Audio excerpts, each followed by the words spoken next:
भारत और चीन के बीच स्थिर और शांतिपूर्ण संबंध दोनों देशों के साथ साथ पूरी दुनिया के लिए महत्वपूर्ण हैं। ये बातें प्रधानमंत्री मोदी ने एक साक्षात्कार के दौरान कही हैं।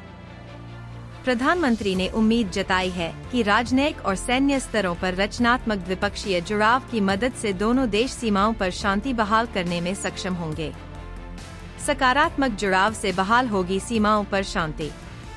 पीएम मोदी ने कहा कि भारत के लिए चीन के साथ रिश्ते अहम और महत्वपूर्ण हैं और मेरा यह मानना है कि हमें अपनी सीमाओं पर लंबे समय से चली आ रही तनाव स्थिति को देखते हुए तत्काल बातचीत करने की आवश्यकता है। उन्होंने कहा कि भारत और चीन के बीच शांतिपूर्ण संबंध न केवल दोनों देशों के लिए बल्कि पूरी दुनिया के लिए महत्वपूर्ण हैं। उन्होंने आशा जताई कि राजनयिक और सैन्य स्तरों पर सकारात्मक जुड़ाव की मदद से दोनों देश अपनी सीमाओं पर शांति बहाल करने में सक्षम होंगे। पाकिस्तान के साथ संबंधों पर बोले यह बात। पाकिस्तान के साथ संबंधों के बारे में पूछे जाने पर पीएम मोदी ने कहा कि उन्होंने पाकिस्तान के प्रधानमंत्री को पदभार संभालने पर बधाई दी है और कहा है कि भारत ने हमेशा आतंक और हिंसा से मुक्त माहौल में शांति, सुरक्षा और समृद्धि को आगे बढ़ाने की वकालत की है। जम्मू कश्मीर के लोग अब शांतिपूर्ण जीवन जी रहे हैं। जम्मू कश्मीर से धारा 370 खत्म करने के बारे में प्रधानमंत्री ने कहा कि इसके बाद से जम्मू कश्मीर में व्यापक सकारात्मक बदलावों को प्रत्यक्ष रूप से देखा जा सकता है। उन्होंने कहा कि वो पिछले महीने जम्मू कश्मीर गए थे और वहां अब लोगों के जीवन में एक नई उम्मीद जगी है और अब लोग शांति से जी रहे हैं। उन्होंने कहा कि 2023 में 21 मिलियन से अधिक पर्यटकों ने जम्मू कश्मीर का दौरा किया क्योंकि वहां आतंकवादी घटनाओं में उल्लेखनीय गिरावट आई है। श्री राम का नाम हमारी राष्ट्रीय चेतना पर अंकित है, पीएम मोदी। प्रधानमंत्री ने अयोध्या में नवनिर्मित राम मंदिर के महत्व पर भी जोर डाला। उन्होंने कहा कि श्री राम का नाम हमारी राष्ट्रीय चेतना पर अंकित है।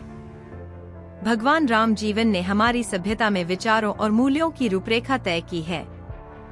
उन्होंने कहा कि 11 दिनों के विशेष अनुष्ठान के दौरान मैंने उन तीर्थों की यात्रा की जहां श्री राम के पदचिन्ह हैं। प्रधानमंत्री के अनुसार श्री राम की अपने जन्मस्थान पर वापसी राष्ट्र के लिए एकता का ऐतिहासिक क्षण था। यह सदियों की दृढ़ता और बलिदान की पराकाष्ठा थी। जब मुझे समारोह का हिस्सा बनने के लिए कहा गया तो मुझे पता था कि मैं 1.4 अरब देशवासियों का प्रतिनिधित्व करूंगा। उन्होंने कहा कि मैं इसे एक दिव्य आशीर्वाद के रूप में देखता हूं कि मैं 1.4 अरब भारतीयों के प्रतिनिधि के रूप में अभिषेक समारोह के दौरान मौजूद रहा। लोकसभा चुनाव को लेकर बोले यह बात। आगामी लोकसभा चुनाव पर मोदी ने कहा कि उनकी सरकार के पास वादों को पूरा करने का बेहतरीन ट्रैक रिकॉर्ड है। उन्होंने कहा कि दूसरे कार्यकाल के अंत तक लोकप्रिय सरकारें भी समर्थन खोने लगती हैं।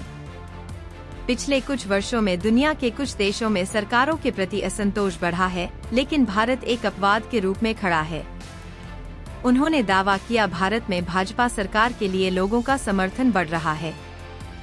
भारत को लोकतंत्र की जननी बताते हुए प्रधानमंत्री ने कहा कि 2019 के आम चुनावों में 600 मिलियन से अधिक लोगों ने मतदान किया और अब 970 मिलियन से अधिक मतदाता अपने मताधिकार का प्रयोग करेंगे।